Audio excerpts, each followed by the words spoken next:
Hello friends, स्वागत है आपका यूट्यूब चैनल साइकोटेक स्कोर 100% में। आज के इस वीडियो में हम लोग जानेंगे पर्सनालिटी डिसऑर्डर्स और इसके टाइप्स के बारे में।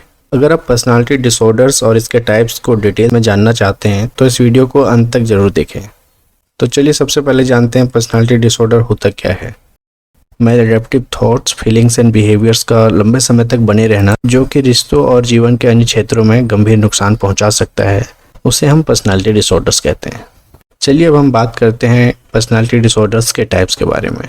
तो पर्सनालिटी डिसऑर्डर्स के कई टाइप्स हैं, जैसे कि anti social personality disorder, avoidant personality disorder, borderline personality disorder, dependent personality disorder, histrionic personality disorder, narcissistic personality disorder, obsessive compulsive personality disorder, paranoid personality disorder, schizoid personality disorder और schizotypal personality disorder. आगे इस video में हम एक एक type को detail में discuss करेंगे। उससे पहले मैं बताता हूँ कि इन टाइप्स को आपको याद कैसे रखना है। ये जो 10 मेजर टाइप्स मैंने आपको पर्सनालिटी डिसऑर्डर्स के बताए हैं, इसको याद रखने के लिए मैंने एक निमोनिक बनाया है, जिससे आपको ये पर्सनालिटी डिसऑर्डर्स के 10 टाइप्स को याद रखने में बहुत ही आसानी होगी। तो ये 10 टाइप को याद रखने के लिए सबसे पहले आपको अरेंज कर लेना है डिसऑर्डर्स के टाइप्स को इस तरीके से। सबसे पहले anti social personality disorder, then narcissistic personality disorder, then paranoid, avoidant, dependent, histrionic, borderline, obsessive compulsive, schizoid और schizotypal। अब आप इसमें देख सकते हैं कि हर डिसऑर्डर का जो पहला लेटर है, डिसऑर्डर का जो नाम है उसका पहला लेटर है, उसको आपको इसके सामने लिख लेना है। एंटी सोशल का ए, नार्सिसिस्टिक का एन, इसी तरीके से आपको सबका पहला लेटर लिख लेना है। तो और यहाँ पे मैंने आप देख सकते हैं 2 पार्ट में डिवाइड किया है, ये इसलिए ताकि एक अच्छा निमोनिक बन जाए और आपको इन टाइप्स को याद रखने में कोई दिक्कत ना हो। तो यहाँ पे आप देख सकते हैं ये शुरू के जो 6 टाइप्स हैं, ANPADH और दूसरा BOSS।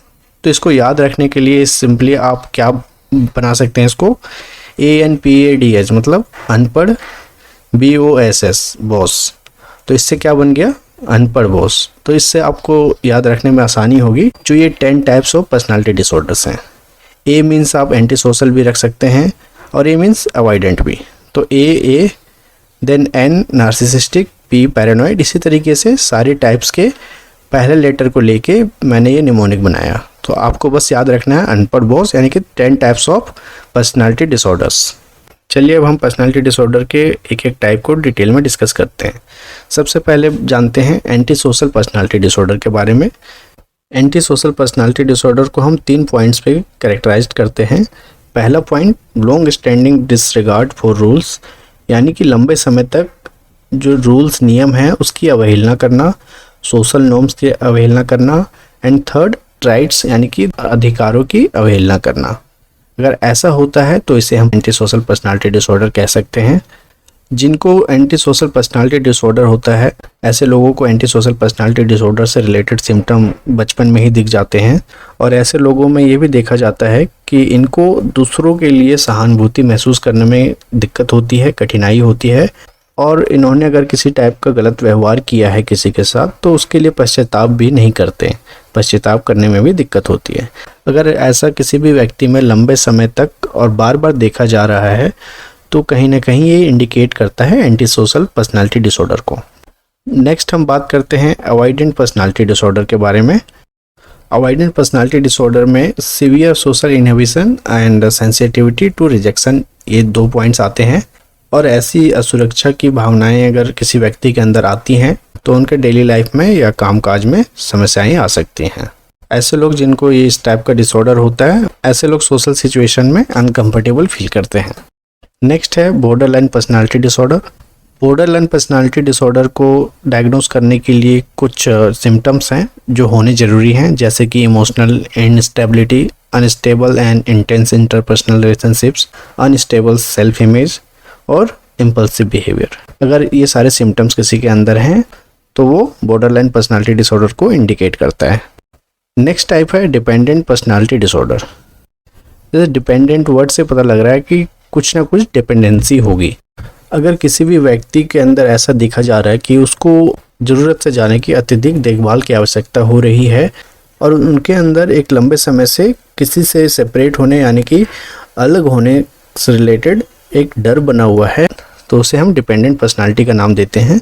और ऐसे लोग अक्सर ऐसे व्यवहार में इन्वॉल्व होते हैं जो दूसरों में देखभाल करने वाले काम को उत्पन्न करने के लिए डिज़ाइन किए जाते हैं। नेक्स्ट टाइप है हिस्ट्रेनिक पर्सनालिटी डिसऑर्डर। दो चीज़ें हैं जो हिस्ट्रेनिक पर्सनालिटी डिसऑर्डर से एसोसिएटेड हैं। वो दो चीज़ें क्या हैं? एक्सट्रीम इमोशनैलिटी और अटेंशन सीकिंग बिहेवियर। अगर ये दो चीज़ें हैं तो वो हिस्ट्रेनिक पर्सनालिटी डिसऑर्डर को इंडिकेट करता है। और ऐसे लोग जिनको हिस्ट्रेनिक पर्सनालिटी डिसऑर्डर होता है, अगर वो किसी भी सिचुएशन में सेंटर ऑफ अटेंशन नहीं है तो वो वहाँ पे अनकंफर्टेबल फील करते हैं और उनके इमोशंस चेंज होने लग जाते हैं, जिसका कारण वो क्या करते हैं कि कुछ ना कुछ ऐसे सोशली इनअप्रोप्रिएट बिहेवियर में एंगेज हो जाएंगे जिससे सारे लोगों का ध्यान उन पे जाए। और ये लोग ऐसा इसलिए करते हैं ताकि दूसरों का अटेंशन अट्रैक्ट कर पाएँ।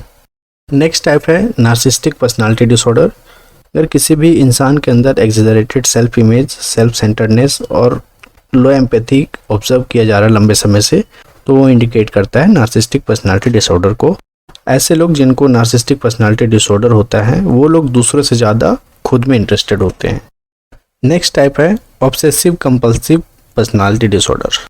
ऑब्सेसिव कंपल्सिव पर्सनालिटी डिसऑर्डर में कुछ परवेसिव पैटर्न्स होते हैं, जैसे कि pattern of प्रीऑक्यूपेशन with orderliness, perfectionism, inflexibility और मेंटल एंड इंटरपर्सनल कंट्रोल। और ये कंडीशन ऑब्सेसिव कंपल्सिव डिसऑर्डर से अलग है। वो ऑब्सेसिव कंपल्सिव डिसऑर्डर एक डिसऑर्डर का टाइप है और obsessive compulsive personality disorder personality disorders का एक टाइप है।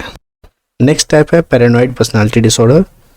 पैरानॉइड पर्सनालिटी डिसऑर्डर जिनको होता है, ऐसे लोग दूसरों पे बिल्कुल ही ट्रस्ट नहीं करते, चाहे वो उनकी फैमिली हो, फ्रेंड्स हो या रोमांटिक पार्टनर्स हो। वो ऐसा परसीव करते हैं कि दूसरों लोगों का इंटेंशन उनका नुकसान पहुंचाना है, भले ही इससे रिलेटेड कोई जस्टिफिकेशन और एविडेंस ना हो, बट उनको लगेगा कि दूसरों का इंटेंशन उनका नुकसान पहुंचाना है। नेक्स्ट टाइप है सिजोइड personality disorder. Schizoid personality disorder के कंडीशन में ऐसा नोटिस किया जाता है कि इंसान अपने आप को सोशल रिलेशनशिप से डिटैच कर लेता है। ऐसे लोगों में ये भी देखा गया है कि ये लोग अपने आंतरिक जीवन की तरफ निर्देशित होते हैं और अक्सर जो उनके रिश्ते होते हैं उनके प्रति इंडिफरेंट होते हैं, और साथ ही इनमें लैक ऑफ इमोशनल एक्सप्रेशन भी देखने को मिल सकता है। पर्सनालिटी डिसऑर्डर का लास्ट टाइप है सिजोटाइपल पर्सनालिटी डिसऑर्डर।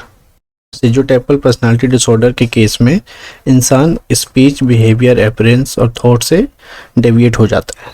और ऐसे लोग जिनको ये कंडीशन हो, ऐसे लोग अजीब विश्वास करते हैं, जैसे मैजिकल थिंकिंग और रिलेशनशिप फॉर्म करने में डिफ़िकल्टी। तो ये सारे कंडीशन सिजोटाइपल पर्सनालिटी डिसऑर्डर में हो सकते हैं। जितने भी डिसऑर्डर्स होते हैं, इसमें ध्यान देने वाली बात यह है कि जितने भी साइकोलॉजिकल डिसऑर्डर्स होते हैं वो आपके डेली लाइफ में, रिलेशनशिप में, वर्क, स्कूल और जो भी इम्पोर्टेंट डोमेन्स हैं उनमें इफ़ेक्ट तो कर सकते हैं, डिसरप्शन ला सकते हैं। बट अगर हम टाइम पे डायग्नोसिस कर लेते हैं डिसऑर्डर्स को और ट्रीटमेंट देते हैं तो लोगों को साइकोलॉजिकल डिसऑर्डर से रिलीफ मिल जाता है और उनको अपने डिसऑर्डर से निपटने का तरीका भी मिल जाता है। तो इस वीडियो में हमने बात किया पर्सनालिटी डिसऑर्डर्स और इसके टाइप्स के बारे में। मिलते हैं नेक्स्ट वीडियो में। Till then take care, bye bye.